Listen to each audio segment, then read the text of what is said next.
Not my problem. That's what my sister Seraphina texted me back when I desperately asked her to watch my kids while I went into emergency surgery. 3 words that shattered everything I thought I knew about family. My name is Thalia Vance, and from wherever you're watching this, stay with me.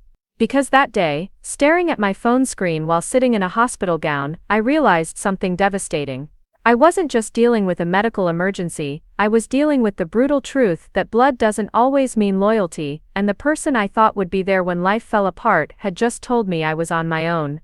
What happened next changed everything between us forever. Because when someone shows you exactly who they are in your darkest moment, you better believe them. And sometimes, the universe has a way of making sure they remember that choice for the rest of their lives. Before we jump back in, tell us where you're tuning in from, and if this story touches you, make sure you're subscribed, because tomorrow, I've saved something extra special for you. Growing up in Willowbrook Heights, everyone knew the Finch sisters, but they didn't know us equally. Seraphina was the shining star, 3 years older, effortlessly beautiful, and somehow always landing in the center of every family photo with that perfect smile that made strangers stop and compliment my mother on her gorgeous daughter. I was the afterthought standing slightly behind her, always instructed to move a little to the left so we can see Sarah better. Our mother, Beatrix Finch, had specific ideas about success, beauty and worth. Seraphina embodied all of them. She was tall where I was average height, blonde where I was brunette, outgoing where I was thoughtful. More importantly, she was single and child-free, where I was a divorced mother of 2 working 3 part-time jobs to make ends meet. In our family's eyes, this made her the winner, and me the cautionary tale. When I got pregnant at 19 with my daughter Emma, then again 2 years later with my son Oliver, my mother's disappointment was palpable. "You're throwing your life away," she'd say while simultaneously gushing over Seraphina's latest promotion at the marketing firm in downtown Millfield. When my marriage to the kids' father fell apart after 5 years of his drinking and gambling, my mother's first comment wasn't concern for my well-being. It was, "Well, I hope you learned your lesson about rushing into things." Seraphina, meanwhile, sailed through her 20s collecting achievements like trophies, bachelor's degree in business, master's in marketing, corner office by 30, expensive apartment in Millfield's trendy arts district. She drove a white BMW that my mother photographed more than she photographed my kids. Every family gathering became a showcase for Seraphina's latest accomplishments, while my struggles as a single mother were treated like embarrassing family secrets. I worked at Thornfield Community College as an administrative assistant during the day, taught yoga classes at Sunset Wellness Studio 3 evenings a week, and picked up weekend shifts at Harmony Grounds coffee shop when bills got tight. It wasn't glamorous, but it was honest work that kept my kids fed, housed and happy. Emma was 8, brilliant and curious, already reading at a high school level. Oliver was 6, gentle and artistic, spending hours drawing elaborate pictures of dragons and castles. They were good kids who deserved stability, love and family support, but family support seemed to flow in only one direction in our household. When Seraphina needed someone to water her plants during her business trips, I was the reliable sister who drove 40 minutes to Millfield twice a week. When she wanted someone to attend her company parties so she didn't look antisocial, I arranged babysitters I couldn't afford and showed up with a smile. When she got food poisoning from a sketchy sushi place and needed someone to bring her soup and medicine, I packed up my kids and spent the entire weekend playing nurse. The pattern was so established that I didn't even question it anymore. Seraphina needed, and I provided. That's just how our family worked. She was important enough to have needs, I was dependable enough to meet them. Our father, Gideon Stone, had passed away when I was 16, and Seraphina was 19. He'd been the only one who seemed to see us as equals, who attended my school plays with the same enthusiasm he showed for Seraphina's debate tournaments. After his death, the family dynamic shifted permanently. My mother threw all her emotional investment into Seraphina's success, as if having one exceptionally accomplished daughter could somehow make up for the loss of her husband and the disappointment of her other daughter's choices. I tried to understand it. Grief makes people do strange things, cling to different sources of hope and pride. My mother found hers in Seraphina's achievements and social status. I found mine in my kids' laughter and the small victories of making it through each day with dignity intact. Living in Willowbrook Heights meant everyone knew everyone's business. It was the kind of suburb where neighbors still brought casseroles when someone was sick, and where gossip traveled faster than Wi-Fi. My neighbors, the Hayes family next door, often commented on how well-behaved Emma and Oliver were, how respectful and kind. Mrs. Joanne Hayes would frequently tell me, "Those kids are a credit to you, Thalia. You're doing a wonderful job raising them on your own." But praise from neighbors didn't translate to respect from family. At Christmas dinners, Seraphina's business stories dominated the conversation while my kids sat quietly, too young to understand why their achievements in school and sports generated polite nods while Aunt Sarah's client presentations earned standing ovations. The financial strain was constant but manageable as long as nothing unexpected happened. I had a small emergency fund, barely enough for car repairs or minor medical bills.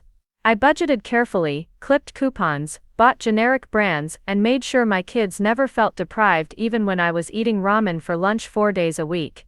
I'd learned to be resourceful, to stretch dollars and make sacrifices without complaint. What I hadn't learned was how to ask for help without feeling like a burden. Every time I needed something from my family, it came with a lecture about better planning, more responsible choices, or not putting myself in these situations. So I stopped asking unless it was absolutely necessary. My social life consisted mainly of other single mothers from the kids' school and a few co-workers from the college. We supported each other in practical ways, trading babysitting duties and sharing hand-me-down clothes. It wasn't glamorous, but it was real friendship based on mutual respect rather than obligation. Seraphina's social life, by contrast, was a carefully curated collection of networking events, trendy restaurant openings, and weekend trips to ski resorts. Her Instagram feed was a study in lifestyle envy, all perfect lighting and designer outfits. She had hundreds of acquaintances but few real friends, though she'd never admit that. Surface-level charm was her specialty. The irony wasn't lost on me that despite all her success and freedom, Seraphina often seemed restless, always searching for the next promotion, the next achievement, the next external validation. Meanwhile, despite my struggles and exhaustion, I slept peacefully, knowing my kids were safe, loved, and growing into decent human beings. But peace of mind doesn't pay medical bills or provide emergency childcare when life takes an unexpected turn. And life, as I was about to learn, had a particularly cruel turn waiting for me just around the corner. The emergency room at Millfield General was busier than usual for a Tuesday afternoon. I sat in the uncomfortable plastic chair, arms wrapped around my stomach, trying to manage the waves of pain that had been building for hours. What started as a dull ache that morning had escalated into something that made me break out in cold sweats and struggle to walk straight. Emma and Oliver sat beside me, unusually quiet. They'd been troopers when I picked them up early from school, explaining that Mommy wasn't feeling well and we needed to see a doctor. At 8 and 6, they were already more responsible and understanding than many adults I knew, a necessity born from our circumstances. "Mrs. Vance." A nurse called my name, and I slowly stood, Oliver's small hand slipping into mine. The next hour was a blur of tests, blood draws, and increasingly serious faces among the medical staff. The kids waited patiently in the family area, Emma helping Oliver with his coloring book while I underwent a CT scan that revealed what the doctor called a significant issue requiring immediate surgical intervention. Cedric Vance, no relation despite the shared last name, was thorough but direct. "You have a ruptured appendix with signs of peritonitis. This is serious, and we need to operate tonight. The infection could spread rapidly if we delay." I felt the floor shift beneath me. Emergency surgery meant anesthesia, recovery time, and most importantly, it meant I couldn't take care of my kids. "How long will I be in the hospital?" "At least 3 days, possibly more depending on how the surgery goes and whether we need to address any complications from the infection. You'll need someone to care for your responsibilities while you recover." The weight of my situation hit me like a physical blow. I had no backup plan for this. My mother lived an hour away in Stonebridge Village and had made it clear years ago that unexpected childcare requests were an imposition on her retirement lifestyle. My few close friends were fellow single mothers with their own kids and responsibilities, already stretched thin, managing their own lives, but Seraphina lived 40 minutes away in Millfield. She was single successful, and had the flexibility that came with a well-paying career. More importantly, she was family. Emma and Oliver knew her, had spent holidays and occasional weekends at her apartment. She was the obvious choice, the only realistic choice. Preparing and narrating this story took us a lot of time, so if you are enjoying it, subscribe to our channel, it means a lot to us. Now back to the story. I called her from the hospital room phone, my hands shaking slightly from both pain medication and anxiety. Sarah, I'm at Millfield General, I need emergency surgery for a ruptured appendix, and I'm going to be here for several days. Can you watch Emma and Oliver, just until I'm released and can manage things again? There was a pause that lasted too long. Thalia, you know I have that big presentation on Thursday. The Harrington account could make or break my promotion to senior director. This is really bad timing. Bad timing.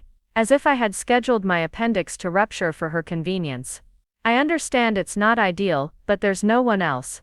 Mom is too far away, and my friends all have their own kids to manage. You're the only family they have nearby. Another pause, I could hear traffic in the background, the click of her high heels on pavement. She was probably walking to one of her networking happy hours, the kind of casual professional gathering that she attended religiously to maintain her carefully constructed image. Can't you ask that neighbor lady? The one who's always complimenting your parenting. She seems to love kids. Mrs. Hayes was 73 years old with arthritis and a husband recovering from hip replacement surgery. The suggestion was so tone-deaf, it took my breath away. Sarah, these are your niece and nephew, they need family right now, not strangers. I'm going into surgery in 2 hours. Thalia, I'm sorry, but you can't just expect people to drop everything when you have a crisis. This is exactly why I tell you that you need better support systems in place. You can't rely on family to bail you out every time life gets complicated. Every time. As if I made a habit of emergency surgery requests. When have I ever asked you to bail me out? I work 3 jobs to avoid asking family for help. This isn't a convenience request, Sarah. This is an emergency. Look, I'll see what I can do, but I can't promise anything. Maybe I can take them for one night, but you need to figure out other arrangements for the rest of the time. I have responsibilities too. She hung up before I could respond, leaving me staring at the phone in disbelief. One night, my sister, who had no dependents, no spouse, no responsibilities beyond her own career ambitions, was offering one night of help during a medical emergency. The nurse came in to prep me for surgery, and I had to make quick arrangements. Mrs. Hayes, despite her own limitations, agreed to watch the kids overnight. Don't you worry about anything except getting better, she said when I called her from the hospital. Joanne and I will take good care of them. A 73-year-old neighbor with health issues was stepping up when my own sister couldn't be bothered. The irony was bitter enough to taste. I texted Seraphina the details. Mrs. Hayes would keep them tonight, but I'd need her to take over tomorrow, since the kids couldn't stay with an elderly couple for days. She responded with a thumbs-up emoji, and nothing else. The surgery went well, but recovery was harder than expected. The infection had been more widespread than initially thought, requiring additional procedures and extending my hospital stay to 5 days. Each morning, I called to check on Emma and Oliver, my heart breaking a little more with each conversation. Mrs. Hayes had kept them the first night as promised. The second day, Seraphina picked them up with visible reluctance, spending the entire visit to my hospital room complaining about how Emma had gotten toothpaste on her bathroom counter, and Oliver had accidentally spilled juice on her white couch. Kids are just so messy, she said, as if my recovering from emergency surgery was somehow responsible for normal 6- and 8-year-old behavior. And Emma keeps asking when you're coming home. It's exhausting trying to reassure them all the time. Exhausting. Reassuring scared kids whose mother was in the hospital was exhausting for her. They're worried because this is the first time they've been away from me for more than a night, I explained. They need patience and understanding right now. Well, I'm doing the best I can, but this really isn't my area of expertise. I'm much better with adults than kids. Maybe next time you should think about having a more comprehensive childcare backup plan. Next time. As if I was planning to make ruptured appendix a regular occurrence. By the 3rd day, Seraphina had handed the kids off to our mother, claiming she couldn't miss any more work without jeopardizing her promotion. My mother, predictably, was not pleased about the last-minute imposition on her schedule. I had to cancel my book club and postpone my spa appointment, she informed me during her brief hospital visit. You really should have had better arrangements in place for emergencies like this. I was too weak and medicated to properly defend myself, but the message was clear. My medical emergency was an inconvenience to everyone, and somehow, that was my fault for not anticipating that my appendix might rupture without warning. The pattern that had defined my entire adult relationship with my family was crystallizing with painful clarity. When they needed something, I was expected to provide it immediately and without complaint. When I needed something, especially something that required sacrifice or inconvenience on their part, I was selfish for asking and irresponsible for not having alternatives. But what hurt more than their reluctance to help was their complete inability to understand why their attitude was devastating. To them, this was simply a matter of poor planning on my part. They couldn't see that what I needed wasn't just practical assistance, but emotional support. Recognition that sometimes life happens to good people who work hard and do their best, and when it does, family should step up without making the person in crisis feel guilty for needing help. As I lay in that hospital bed, connected to IVs and monitors, I realized something profound. I had spent years making myself available to my family whenever they needed anything, training them to expect my help, while teaching them that their help came with conditions, complaints, and criticism. I had enabled a relationship dynamic where I gave freely but received reluctantly. And now, when I needed them most, they were treating my emergency like an imposition, rather than an opportunity to show love and support. The seeds of change were planted in that sterile hospital room, though I didn't recognize them yet. I was too focused on getting better, getting home to my kids, and returning to the carefully balanced life I'd built. But somewhere in the back of my mind, a question was forming: why was I the only one expected to sacrifice unconditionally for family? That question would soon demand an answer. 6 months after my appendix surgery, life had returned to its familiar rhythm. Emma was excelling in 3rd grade, Oliver had made his first best friend in kindergarten, and I was back to juggling my 3 part-time jobs with the efficiency of someone who had no choice but to make it work. The medical bills from the emergency surgery had been manageable thanks to the hospital's payment plan, and I'd even managed to rebuild my small emergency fund. What hadn't returned to normal was my relationship with my family. The experience of begging for help during a medical crisis had opened my eyes to dynamics I'd previously accepted as natural. I found myself watching interactions with new awareness, noticing patterns that had been invisible when I was too busy trying to keep everyone happy. At Easter dinner in Stonebridge Village, I watched my mother fuss over Seraphina's minor headache, bringing her aspirin, adjusting the lighting, suggesting she lie down in the guest room. When Oliver scraped his knee playing in the backyard, my mother told him to be more careful, and handed me a paper towel.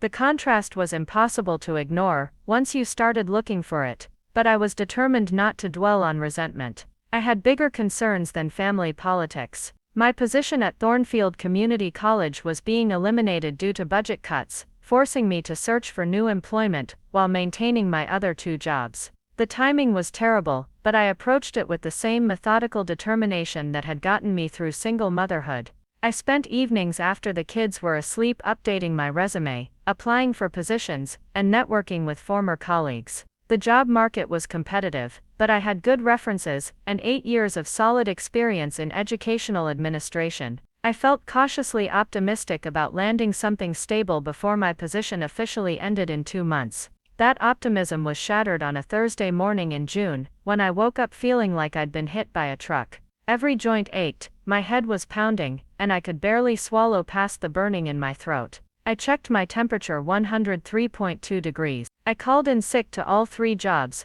arranged for Emma and Oliver to go home with their friend Lucas Hayes after school, and spent the day trying to shake what felt like the worst flu of my life. By evening, my fever had climbed to 104, and I was having trouble thinking clearly. Mrs. Hayes knocked on my door at 6 o'clock, bringing soup and offering to keep the kids overnight. "You look terrible, honey," she said with genuine concern.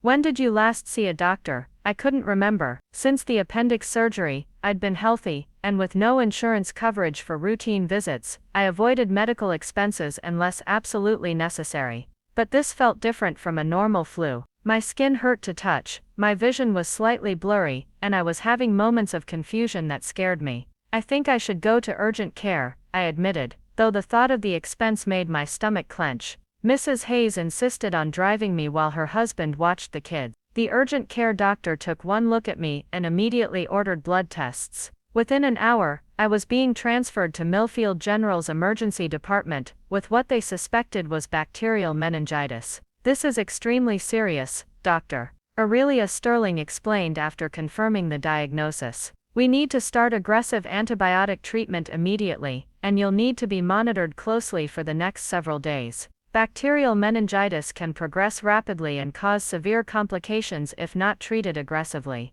The word meningitis sent ice through my veins. I'd heard enough to know it could be fatal, could cause brain damage, could leave lasting disabilities. And I was facing it alone, just like everything else. "How long will I be here?" I asked, though I was almost afraid to hear the answer. "At least a week, possibly longer depending on how you respond to treatment. And I have to ask, have your kids been exposed? They'll need to be evaluated and possibly given preventive antibiotics."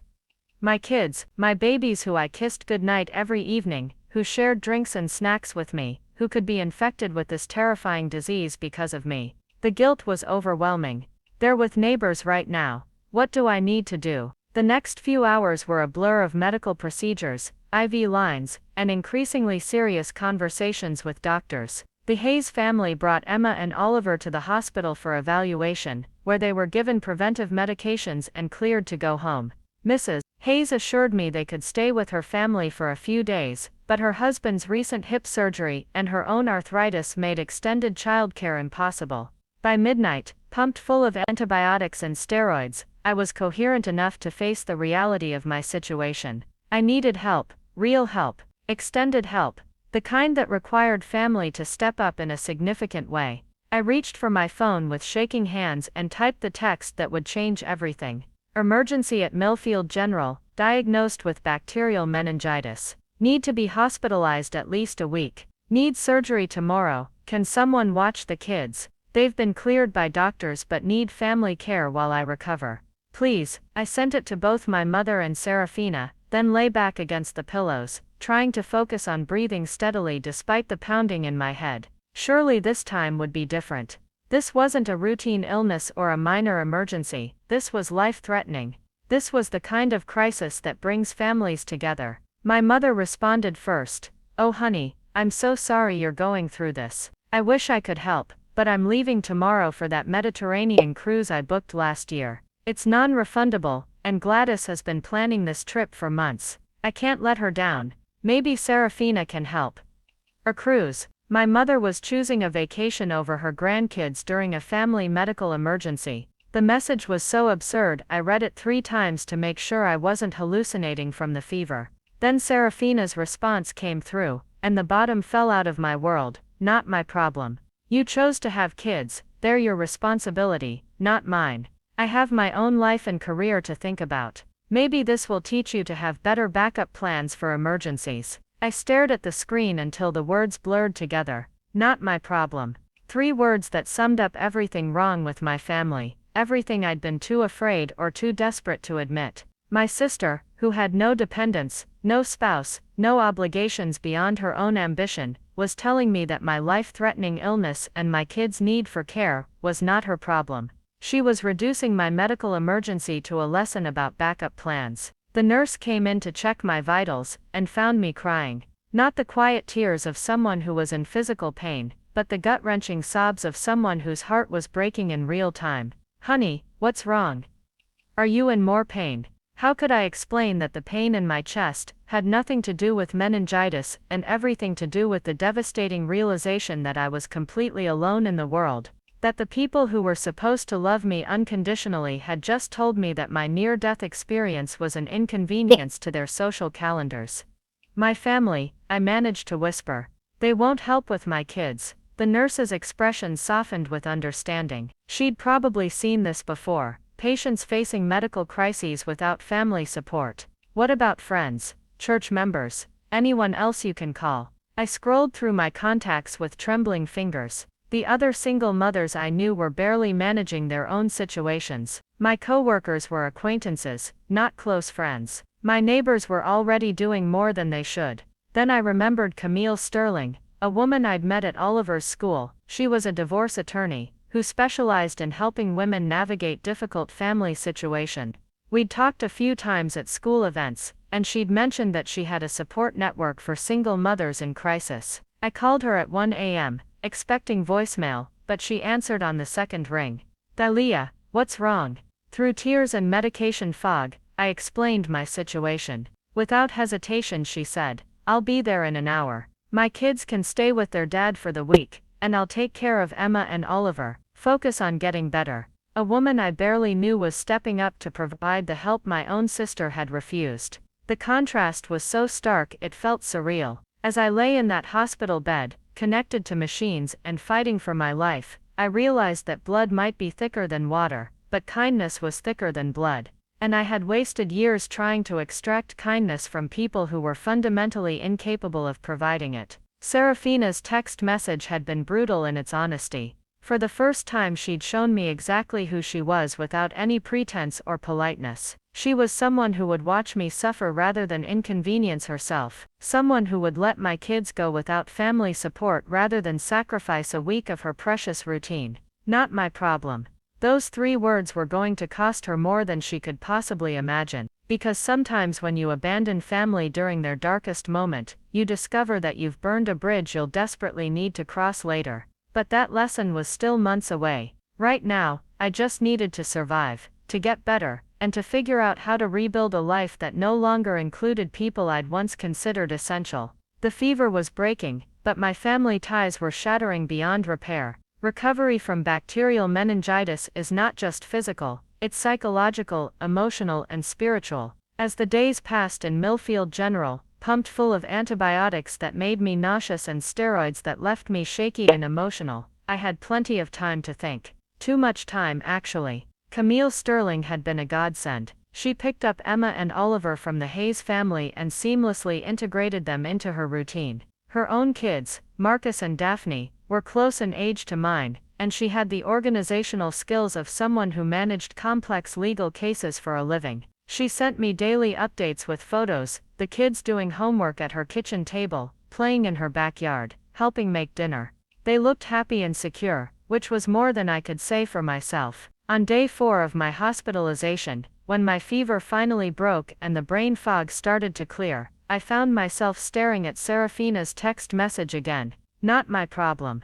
I had read those 3 words probably 100 times, each reading revealing new layers of cruelty and selfishness. But something had shifted in my perspective. Instead of feeling hurt and abandoned, I was starting to feel something else, anger. Clean, focused, clarifying anger that burned away the fog of denial I'd been living in for years. I started thinking about patterns, not just recent patterns, but lifelong ones. Seraphina's response to my meningitis crisis wasn't an aberration, it was perfectly consistent with who she'd always been. I'd just been too invested in the fantasy of family loyalty to see it clearly. I thought about my wedding 8 years ago. I'd asked Seraphina to be my maid of honor, despite the fact that she'd spent months complaining about the expense and inconvenience. She'd shown up late to the rehearsal, spent the entire reception networking with my ex-husband's business contacts, and left early without helping with cleanup. When I'd mentioned feeling hurt by her behavior, my mother had said,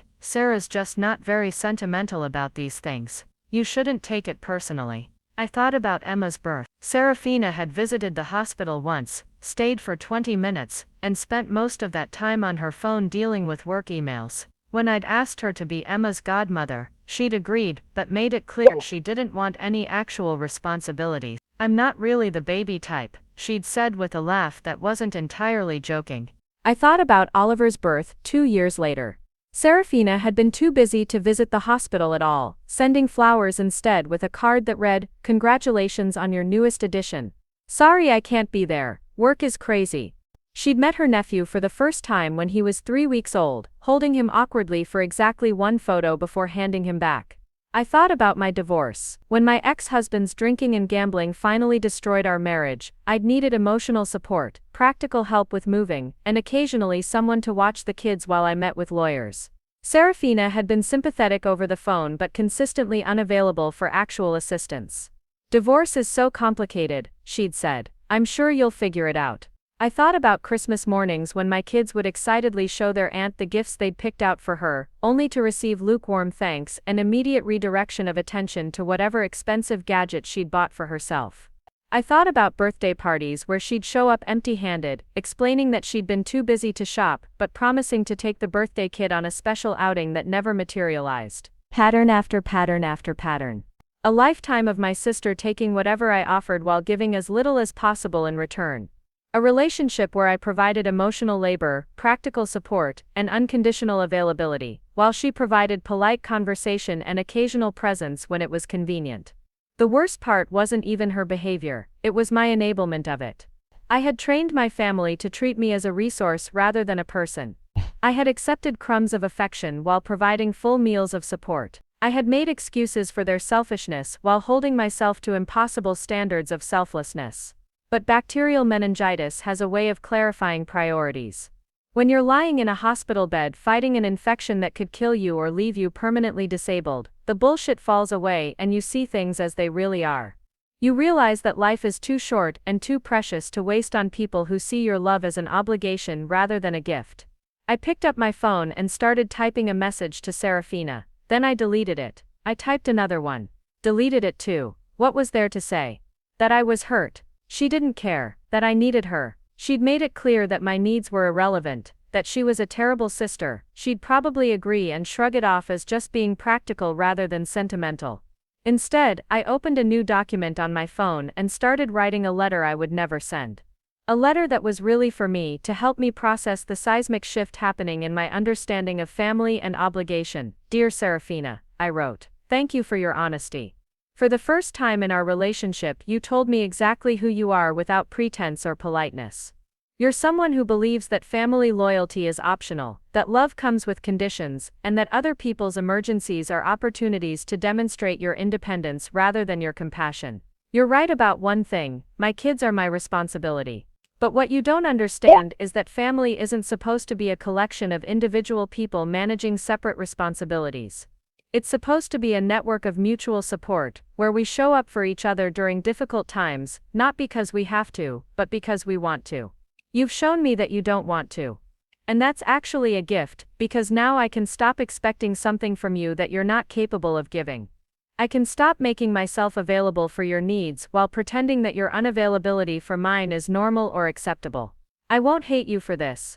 Hate requires emotional investment, and I'm done investing in relationships that don't provide returns. But I won't forget it either. Because the next time you need something from me, and you will, because selfish people always eventually need something from the givers in their lives, I'll remember this moment. I'll remember that my life-threatening illness was not your problem, and I'll respond accordingly. I saved the document but didn't send it. There was no point in sending it. Seraphina wouldn't understand it, wouldn't be moved by it, wouldn't change because of it. This wasn't about her anymore. This was about me deciding to stop participating in a dynamic that devalued my worth and exploited my generosity. Dr. Sterling, no relation to Camille, I'd learned, came in for evening rounds and found me sitting up in bed with a different energy than I'd had since admission. You look better, she observed. How are you feeling? Clearer, I said, and realized it was true. The physical symptoms were improving, but more importantly, the emotional confusion that had plagued me for years was lifting. I think I'm ready to start making some changes. She nodded approvingly. Serious illness often provides clarity about what matters most. The important thing is to hold on to that clarity once you're feeling better and back to your normal routine. Normal routine. The phrase made me laugh, because I realized my normal routine was going to be completely different from now on. I was done being the family member who gave unconditionally while receiving conditionally. I was done making myself available to people who weren't available to me. I was done accepting poor treatment because we shared DNA. I was ready to build a chosen family based on mutual respect and genuine affection rather than obligation and habit. I was ready to teach my kids that family isn't about who shares your blood, but about who shows up when you need them most. Camille Sterling had shown up. Mrs. Hayes had shown up. Even the nurses and doctors treating me had shown more care and concern than my own mother and sister. Blood might be thicker than water, but chosen family is thicker than blood, and I was about to choose very carefully who deserved space in my life going forward. The discharge process from Millfield General took longer than expected. Not because of medical complications. The antibiotics had done their job and my labs were trending toward normal, but because I was having anxiety attacks every time I thought about going home and resuming my old life. Dr. Sterling recommended I speak with the hospital's social worker Elara Thorne, who specialized in helping patients transition back to normal life after traumatic medical events. It's completely normal to feel anxious about leaving the hospital, Elara explained during our session. You've been through a life-threatening illness, and that creates trauma that extends beyond physical symptoms. But I sense there's something else troubling you. I found myself telling her everything. About Seraphina's refusal to help, about my mother choosing a cruise over her grandkids' needs, about the lifetime of being taken for granted by people who were supposed to love me unconditionally. Elara listened without judgment, occasionally taking notes, nodding with understanding. Have you considered that your family's behavior during this crisis might be a gift? She asked when I finished. A gift? I was incredulous. How is abandonment a gift? Because it's shown you the truth about your relationships without any ambiguity. No more wondering if they really care, no more making excuses for their behavior, no more hoping they'll change. You have clarity now about who they are and how they view your role in their lives. She was right, but the clarity came with its own challenges. How do you restructure your entire understanding of family? How do you build boundaries with people who've never respected them? How do you stop being a giver when it's been your identity for so long? The hardest part, Elara continued, will be not falling back into old patterns when they need something from you. Because they will need something from you probably sooner than you think. Selfish people don't change their fundamental nature, but they do eventually face consequences for their choices. When I finally went home after 8 days in the hospital, Camille Sterling had not only taken excellent care of my kids, but had also organized my house, stocked my refrigerator, and arranged for meals to be delivered for the first week of my recovery. She'd taken time off work, spent her own money, and disrupted her family's routine to help mine.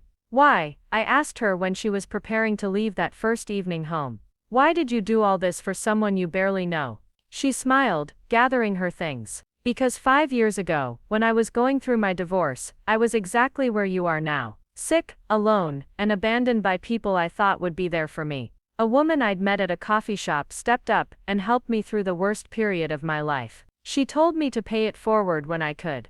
How do I pay this forward? How do I repay you? You don't repay me, you get strong, you take care of your beautiful kids, and when someone else needs help, you show up. That's how it works. After Camille left, I sat at my kitchen table with Emma and Oliver, finally able to hug them properly for the first time in over a week. They looked older somehow, more serious. They'd been scared, and that broke my heart, but they'd also learned that people outside our family could be trusted to take care of us when needed. Mommy, Emma said quietly, why didn't Aunt Sarah come help us? How do you explain adult selfishness to an 8-year-old? How do you maintain their ability to trust and love while teaching them to recognize when that trust isn't deserved? Sometimes adults make choices that hurt other people. I said carefully. It doesn't mean we did anything wrong, it just means they made a choice that wasn't very loving. Are we not going to see her anymore? Oliver asked, his 6-year-old mind cutting straight to the practical implications. We'll see her at family events, I said. But things are going to be different now. We're going to focus on spending time with people who show us love through their actions, not just their words. Over the following weeks, as I recovered physically and emotionally, I began implementing changes that felt both terrifying and necessary. I stopped responding immediately to Seraphina's texts. When she sent me links to articles she found interesting or photos from her latest restaurant experience, I read them but didn't respond. When she asked me to water her plants during her next business trip, I told her I wasn't available. Not available. She texted back. What do you mean not available? You work from home most days now. I'd taken a new position as a remote administrative coordinator for a nonprofit organization based in Riverdale Falls, about an hour north of Willowbrook Heights. The pay was better than my 3 part-time jobs combined, and it allowed me to work from home while staying available for my kids' needs. It was exactly the kind of stable family-friendly employment I'd been seeking for years. I mean, I'm not available, I replied to Seraphina. You'll need to make other arrangements. Her response came quickly. What's wrong with you lately? You're being really weird and distant. Are you still mad about the hospital thing? I told you I couldn't help. I had work commitments. Work commitments. She was still characterizing her refusal to help during my medical emergency as a scheduling conflict rather than a choice that revealed her character. I didn't respond to that text either, or the next one, or the one after that. My mother called 2 weeks later, her voice tight with irritation. Seraphina says, "You're being cold to her. She's worried that you're still upset about her not being able to help when you were sick." Not being able to help, and choosing not to help, were two very different things, but I didn't correct my mother's phrasing. Instead I said, "I'm not upset. I'm just focused on my own family and my own responsibilities right now." Well, that sounds very selfish. Family is supposed to support each other. The irony was so thick, I could have cut it with a knife. You're absolutely right, Mom. Family is supposed to support each other. So why are you punishing Seraphina for having work obligations? I'm not punishing anyone. I'm just not making myself available for people who aren't available for me. It's called having boundaries. My mother made a sound of exasperation. Since when do you have boundaries with family? We've always been able to count on you. Always been able to count on me. Never we've always been there for each other, or we've always supported each other. Just that they'd been able to count on me. The one-sided nature of our relationships had never been more obvious. Things change, Mom. Near-death experiences have a way of clarifying priorities. You're being dramatic. It wasn't near-death. You had an infection and got better. Bacterial meningitis with complications, requiring 8 days of hospitalization and aggressive antibiotic treatment, reduced to an infection that I got better from. This was how they minimized everything that didn't directly affect them. I have to go, Mom. The kids need dinner. Thalia, wait. I think you should apologize to your sister. She's hurt by your behavior. What exactly should I apologize for? For making her feel guilty about having a career. For expecting her to drop everything when you have problems. For being so needy all the time. Needy. I was needy for having a medical emergency and asking family for help with my kids. The word hung in the air like poison. Goodbye, Mom. I hung up and stood in my kitchen, shaking with anger and something else, relief. For the first time in my adult life, I had refused to accept blame for other people's selfishness. I had refused to apologize for having needs. I had refused to make excuses for their behavior. It felt terrifying and liberating at the same time. That evening, after the kids were in bed, I called Camille Sterling. We'd become genuine friends over the past month, bonding over shared experiences of being let down by people we'd trusted. "I think I just had my first real boundary conversation with my mother," I told her. "How did it feel?" Like I was speaking a foreign language. Like everything I said was being filtered through this assumption that I'm supposed to accept whatever treatment they give me and be grateful for it. "That's exactly what it's like," she said. "When you've been trained to be a people pleaser, setting boundaries feels like speaking alien. But it gets easier with practice. Do you think I'm being too harsh? Maybe I should try to work things out with them." "Thalia, what would working things out look like? You going back to accepting crumbs while giving full meals? You pretending that abandoning you during a medical emergency was understandable? You teaching your kids that this is how family treats each other?" She was right. There was no middle ground with people who fundamentally didn't respect your worth. You either accepted poor treatment or you didn't. There was no negotiating with selfishness. The hardest part, I admitted, is that I keep waiting for them to realize what they've lost. To miss me enough to change their behavior. "They probably won't," Camille said gently. "Selfish people don't usually recognize the value of what they have until it's completely gone. And even then, they often blame the other person for being dramatics rather than examining their own behavior."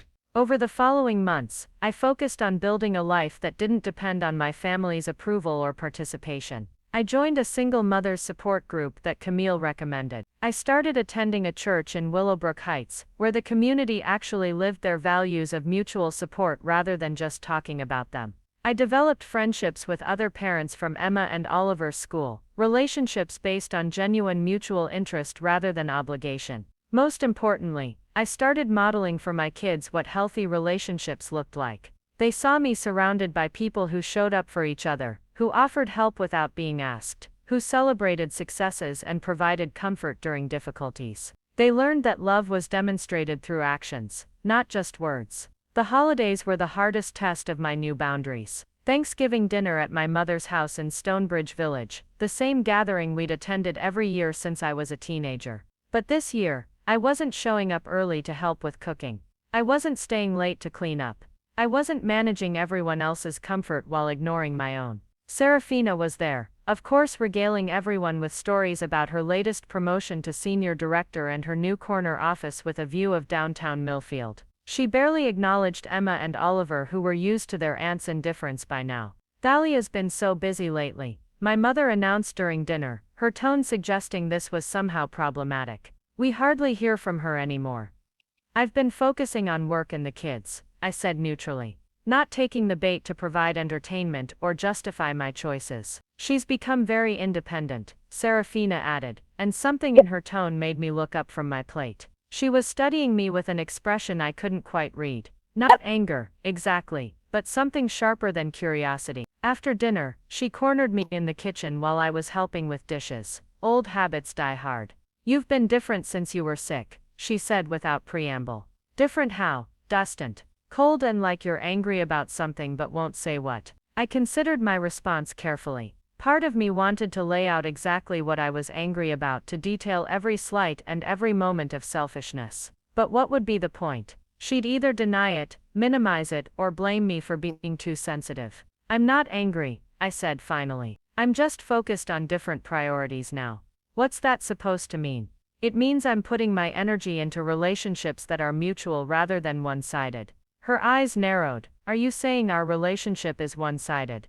The question hung between us like a challenge. This was my chance to be honest, to finally address the elephant that had been sitting in our family room for decades. "I'm saying that when I was in the hospital fighting for my life, you told me that my kids' need for care was not your problem. So I've decided that your problems aren't mine either." She stared at me for a long moment, and I saw something I'd never seen in her face before. Uncertainty. For once, she didn't have an immediate comeback, didn't have a justification or explanation that made her the victim. "That's not fair," she said finally. "I had important work commitments. I couldn't just drop everything. And I can't just drop everything anymore either." Funny how that works. I finished drying the dish I was holding, hung up the towel and walked away, leaving her standing alone in the kitchen with the consequences of her choices, finally coming home to roost. Change, I was learning, wasn't just about setting boundaries with other people. It was about changing your own relationship with yourself, recognizing your worth, and refusing to accept treatment that diminished it. And for the first time in my adult life, I was refusing to accept less than I deserved.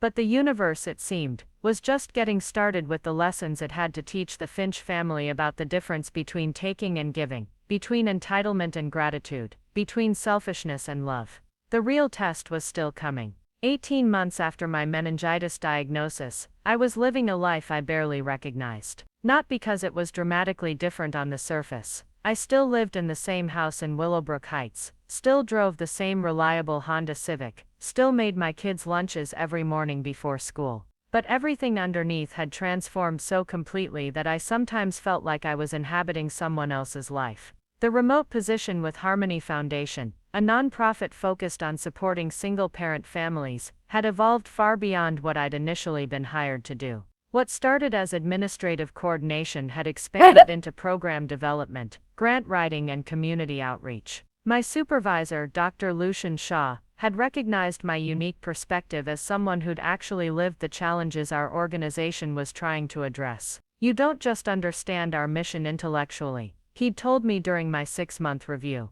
"You understand it experientially. That makes you invaluable in ways that can't be taught." By my first anniversary with the organization, I'd been promoted to Director of Family Services, overseeing a team of 12 staff members across 3 locations. The salary increase had finally given me genuine financial security for the first time in my adult life. Not wealthy but stable. Not struggling, but thriving. The difference was profound. For the first time I could take Emma and Oliver on real vacations instead of day trips to free museums. We'd spent spring break in Ashford Beach, a charming coastal town 3 hours south, staying in a real hotel with a pool and room service. Watching my kids experience the luxury of ordering whatever they wanted from a menu, swimming until they were exhausted, and falling asleep in clean sheets they didn't have to wash themselves. It was worth every penny. But the money wasn't the most important change. The work itself was fulfilling in ways I'd never experienced. I was developing programs that provided emergency childcare for parents facing medical crises, exactly the kind of support I desperately needed during my own emergencies. I was writing grants that funded after-school programs for kids whose parents worked multiple jobs. I was creating support networks that connected single mothers with resources, mentorship, and genuine community. Every day I worked with families who reminded me of my own journey. Parents who were exhausted but determined. Kids who were resilient beyond their years. Situations that required creative solutions and genuine compassion. I wasn't just doing a job. I was building the kind of support system I'd wished for during my darkest moments. The professional recognition had been unexpected but deeply validating. The National Association of Family Service Organizations had selected our emergency childcare program as a model for replication in other cities. I'd been invited to speak at conferences, to write articles for professional publications, to consult with other nonprofits developing similar programs. At the annual conference in Sterling Heights last fall, I'd presented our program's outcomes to an audience of 300 social workers, administrators, and policymakers. Standing at that podium, explaining how we'd served over 500 families in our first year, seeing the engaged faces in the audience taking notes and asking thoughtful questions, it was a moment of pure professional triumph. Your work is changing lives, the conference organizer had told me afterward. But more than that, it's changing systems. You're creating a new model for how communities can support families in crisis. I'd thought about Seraphina during that presentation, wondered if she'd ever experienced the satisfaction of work that genuinely mattered beyond her own advancement. Her latest promotion had come with a corner office and a company car, but did it come with the knowledge that she was making the world better for people who needed help? Not that I was thinking about her often anymore. The space she'd once occupied in my mental and emotional life had been filled with work I loved, friends who valued me, and the deep satisfaction of raising two kids who were becoming genuinely good humans. Emma, now 10, had inherited my organizational skills and was already showing signs of natural leadership. She'd started a book club at school for kids who loved reading but felt left out of the popular groups. She organized neighborhood cleanup days and convinced 3 other families to participate. She was developing the kind of empathy and initiative that made me proud to be her mother. Oliver, 8 now, had discovered he had real artistic talent. His drawings had evolved from simple dragons and castles to complex scenes that told stories. His art teacher, Mrs. Coraline Hayes, no relation to my neighbor, had recommended him for an advanced program at the Thornfield Arts Center. He was quiet and thoughtful, but confident in ways I'd never been at his age. Both kids had adjusted well to our new life, though they occasionally asked about their aunt and grandmother. I'd learned to answer their questions honestly without poisoning them against people they might choose to have relationships with as adults. Aunt Sarah is very focused on her career right now, I'd explain when they wondered why she never visited anymore. And Grandma Beatrix lives far away and has her own busy life. We see them at holidays, and that works for everyone. They seem to accept this without much concern. Kids are remarkably adaptable when they feel secure in their primary relationships. And they had plenty of adult figures in their lives who showed genuine interest in their well-being. Camille Sterling and her family had become like cousins. The Hayes family next door continued to be surrogate grandparents. And several families from our church had become close friends who celebrated birthdays, attended school events, and provided the kind of extended community support that I'd once hoped to get from blood relatives. My chosen family was larger, more reliable, and more genuinely caring than my biological family had ever been. And my kids were learning what healthy relationships looked like by experiencing them daily. The contrast became especially clear during the holidays. Thanksgiving and Christmas with my biological family were still obligations I fulfilled for the kids' sake. Brief visits where we showed up, participated politely, and left early. But New Year's Eve had become our celebration with our chosen family. A potluck dinner at Camille's house, where the kids stayed up until midnight, where adults played board games and told stories, where everyone contributed something and everyone felt valued. This is what family should feel like, Camille had said to me during our second annual New Year's celebration, watching our kids play together while the adults shared stories and laughter. Not perfect, but genuine. Not obligated, but chosen. She was right. There was a lightness to our gatherings that I'd never experienced with my biological family. No undercurrents of resentment, no one-sided expectations, no walking on eggshells to avoid triggering someone's selfish indignation. Just people who enjoyed each other's company and showed up for each other consistently. My professional success had started attracting attention from larger organizations. I'd been approached by the Regional Family Services Consortium about developing a statewide expansion of our emergency support programs. The position would mean more responsibility, more travel, and significantly more money. It would also mean becoming a recognized leader in my field, someone whose expertise was sought after by organizations across the country. Dr. Shaw had been encouraging about the opportunity when we'd discussed it during my annual review. "You've built something remarkable here," he'd said, gesturing to the program reports spread across his desk.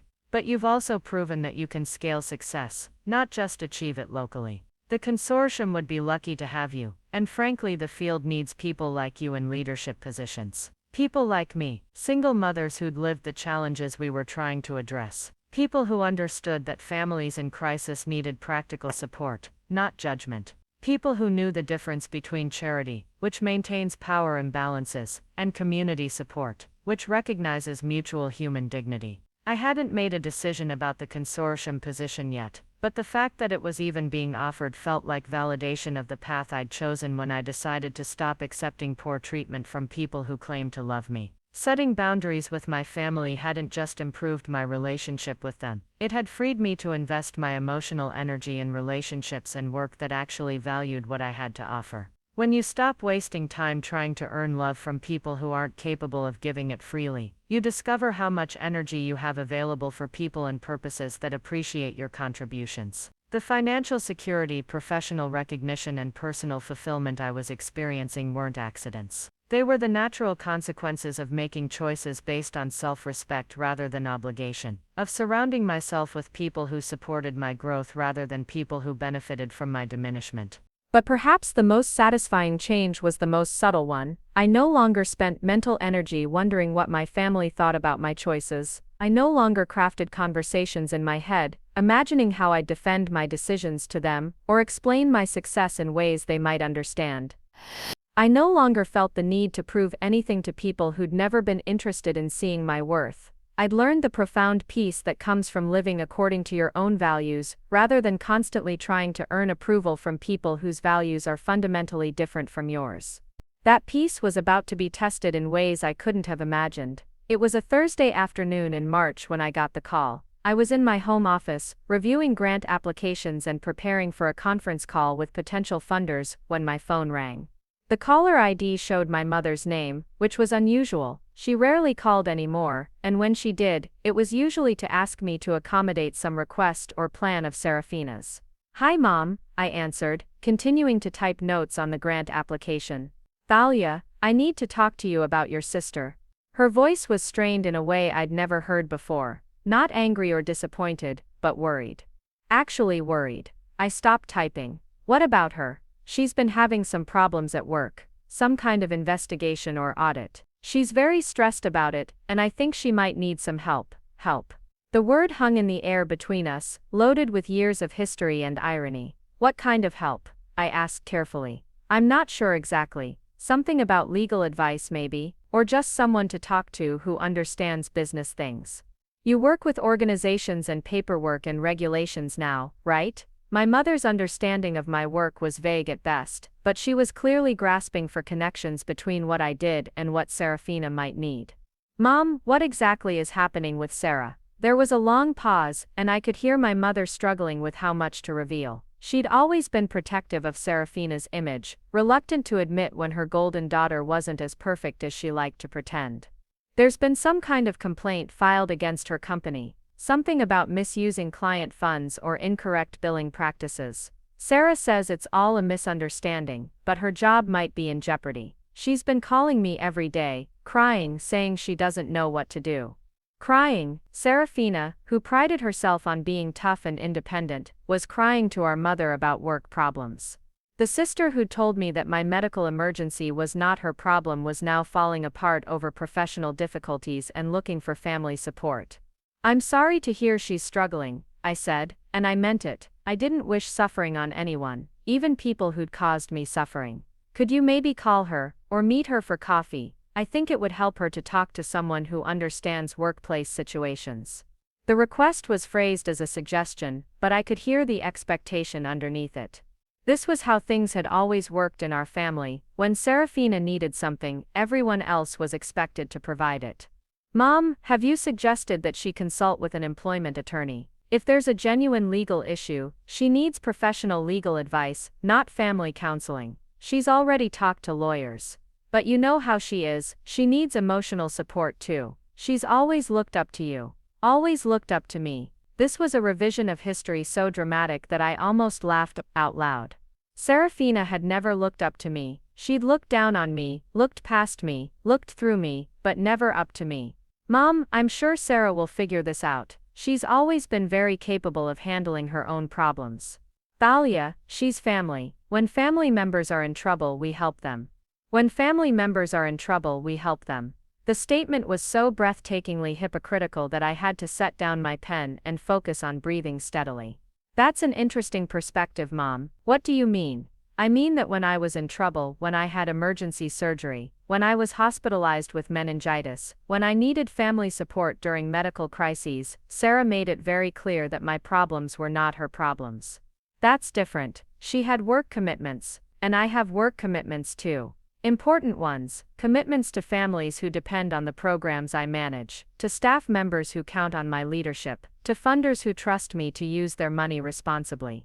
But surely you could make time for one conversation with your sister, could? The word that had governed my relationship with my family for years. Could I drop everything when they needed something? Could I rearrange my schedule to accommodate their requests?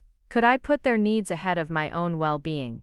For the first time in my adult life, the answer was no. Mom, if Sarah needs to talk to someone about workplace stress, I'd recommend she speak with a therapist or a career counselor, someone trained to help with professional difficulties. She needs family support, not strangers. She needed family support when she was 6 years old and had nightmares. She needed family support when she was 16 and nervous about college applications.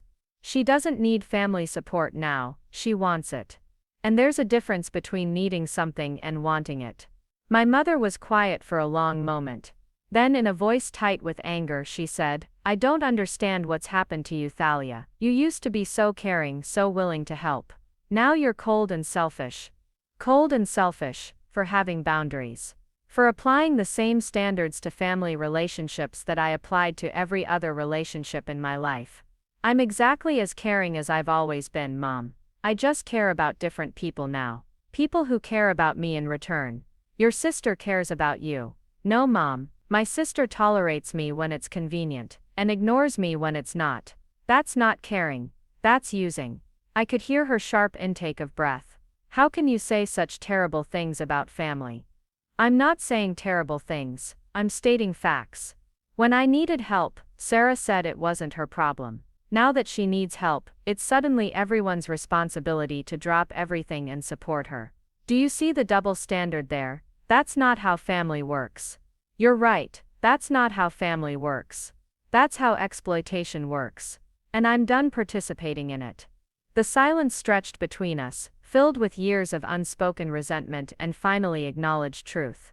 If you won't help your sister, my mother said finally, then I don't know what kind of person you've become.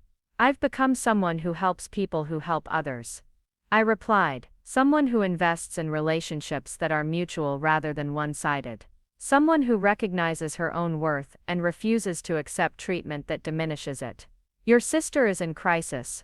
My sister is experiencing consequences. There's a difference. After I hung up, I sat in my office for a long time, looking out the window at my neighborhood where people helped each other voluntarily, rather than through obligation. The conversation had been difficult, but it hadn't been devastating. I'd stated my boundaries clearly and calmly, without anger or defensiveness. I'd also realized something profound. I genuinely didn't feel guilty about refusing to help Seraphina. 2 years ago, that guilt would have consumed me, would have eventually driven me to call her despite my better judgment. Now I felt only a calm certainty that I was making the right choice. I'd built a life that worked without them. I'd achieved success they'd never imagined I was capable of. I'd created relationships based on mutual respect rather than family obligation. And when the universe finally presented them with a crisis that required the kind of unconditional support they'd always expected from me but never provided in return, I was no longer available to rescue them from the consequences of their own choices. The student had become the teacher, and the lesson was just beginning. 3 weeks after my mother's phone call, I was having coffee with Camille Sterling at Harmony Grounds, the same coffee shop where I used to pick up weekend shifts to make ends meet. Now I was there as a customer, discussing the consortium job offer and laughing about our kids' latest adventures. It was a Saturday morning in early April, unseasonably warm, and the windows were open to let in the spring breeze. "You know you're going to take the consortium position," Camille said, stirring honey into her latte. "I can see it in your eyes when you talk about the statewide expansion." She was right. The opportunity to replicate our emergency support programs across the region was too important to pass up. I'd already started imagining the impact we could have, the thousands of families who wouldn't have to face medical crises alone, because we'd built systems to catch them. "The kids are excited about it too," I admitted. "Emma keeps talking about how we'll be helping families in other cities, and Oliver wants to know if he can design logos for the new programs. And the travel component doesn't worry you." Actually, it feels liberating. For the first time in my life, I can make career decisions based purely on professional merit, rather than on who might need me to be available for their convenience. That's when I saw her, Seraphina, walking toward our table with the kind of determined stride that usually meant she was about to ask for something. She looked different than I remembered, thinner, more tired, and missing the polished confidence that had always been her signature. Her blonde hair needed touching up at the roots, and her usually perfect makeup couldn't quite hide the dark circles under her eyes. "Thalia," she said when she reached our table, barely acknowledging Camille. "I've been trying to reach you." "Have you?" I took a sip of my coffee, noting that she was technically correct. There had been several missed calls and unread texts on my phone over the past few days. "I've been busy with work. We need to talk." "It's important." Camille started to gather her things. "I should probably, no need to leave," I said calmly. "Sarah, this is my friend Camille Sterling." "Camille, my sister Seraphina." The introduction was deliberate. I wasn't going to have a private conversation just because Seraphina demanded one. If she had something to say, she could say it in front of someone who actually cared about my well-being. Seraphina's jaw tightened, but she pulled out a chair and sat down. Up close, she looked even worse. Her hands were shaking slightly, and there was a desperate quality to her eyes that I'd never seen before. "I'm in serious trouble," she said without preamble. "The investigation at work has escalated. They're saying I embezzled money from client accounts." "Did you?" I asked simply. Her eyes flashed. "Of course not. It's all a misunderstanding. I was handling multiple accounts, and there were some clerical errors in the bookkeeping. But they're making it sound like I deliberately stole money." "What do the lawyers say?" "They're expensive and they keep asking for more documentation. The company has suspended me without pay while they conduct their investigation. I can't afford to keep paying legal fees if this drags on for months." She paused, clearly expecting me to offer help or express sympathy. "When I didn't," she continued, "I had to move out of my apartment. The lease was too expensive without my salary. I'm staying with Mom right now, but you know how she is about having her space disrupted." I did know. My mother had always prized her independence and privacy above family loyalty. The irony of Seraphina discovering this firsthand wasn't lost on me. "I'm sorry you're going through this," I said, and I meant it. Watching someone struggle, even someone who'd caused you pain, wasn't pleasant. "I need help, Thalia. Real help. I know you work with organizations and legal compliance stuff. Maybe you could review the documentation, help me understand what they're looking for, or connect me with better lawyers." There it was, the ask. The ask-tation that I would drop everything to solve her problems, just like always. Except this time, she was asking as a supplicant, rather than as someone who expected automatic compliance. "Sarah, employment law isn't my area of expertise. I work with family services and nonprofit administration. What you need is a specialist in corporate criminal defense."